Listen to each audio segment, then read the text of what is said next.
خراب ہو جاتی ہے تو وہ تو 100 سال.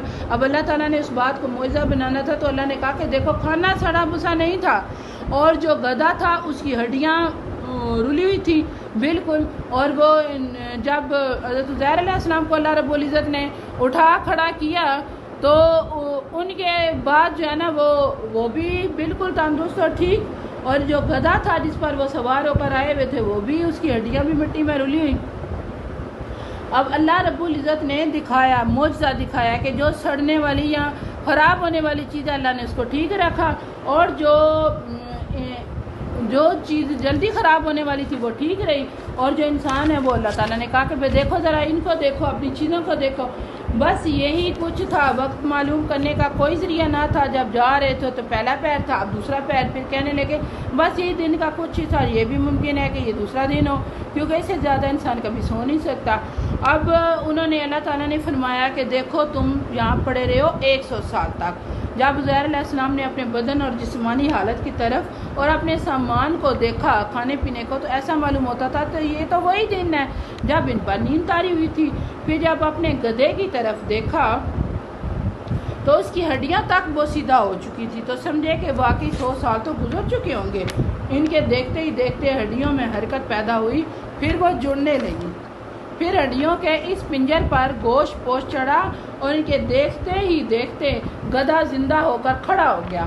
پھر اس بستی کی طرف نظر دوڑائی جسے دیکھ کر ایسا خیال آیا تھا تو وہ بھی آباد ہو چکی تھی. اب جو ہے نا معجزات جو ہوتے ہیں اللہ رب العزت کے، سیدنا عزیر علیہ السلام کی ذات خود ایک معجزہ تھی، اور سیدنا عزیر علیہ السلام خود بھی اور ان کا گدھا بھی اور بستی پہ مرنے کے بعد زندہ ہوئے. گویا اللہ تعالیٰ نے عزیر علیہ السلام کے خیال 3 طریقوں سے جواب دیا جس سے آپ کو عین الیقین حاصل ہو گیا. اس 100 سال کی مدت کا نہ آپ کی ذات پر کچھ اثر ہوا، نہ آپ کے سامان خوردنوش پر، یعنی نہ آپ کے کھانے پینے پر، اور نہ ہی آپ کی ذات پر. چنانچہ جب آپ واپس اپنے گھر پہنچے تو آپ کے بیٹے اور پوتے تو بوڑھے ہو چکے تھے اور آپ خود ان کی نسبت نوجوان تھے. اسی طرح آپ کی ذات بھی تمام لوگوں کے لیے ایک معجزہ بن گئی. غالباً اسی وجہ سے یہودیوں کا ایک فرقہ انہیں ابن اللہ کہنے لگا، لیکن گدھے پر 100 سال کا عرصہ گزرنے کے جملہ اثرات موجود تھے. یہ تضاد زمانی بھی ایک بہت بڑا حیران کن معاملہ اور معجزہ تھا.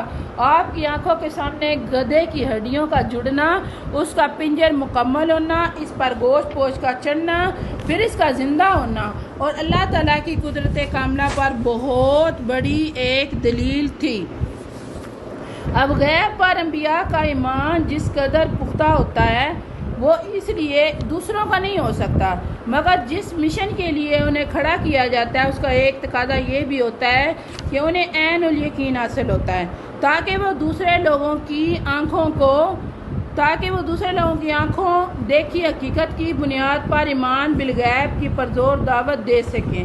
اس لیے کہ اللہ رب العزت انبیاء اور رسولوں کی بات میں وزن اس لیے ہوتا ہے کہ اللہ رب العزت ان کو ملکوت السماوات والارض کی سیر کرواتا ہے. اللہ تعالیٰ آسمانوں کی سیر کرواتا ہے انبیاء کو اور اپنے رسولوں کو، تاکہ وہ عین الیقین کا لیں، یعنی اپنی یقینی آنکھوں سے دیکھ لیں کہ واقعی جو معاملات اللہ رب العزت کے ہیں یا جن باتوں کی انہیں دعوت دینی ہے وہ بالکل حقیقت پر مبنی ہے.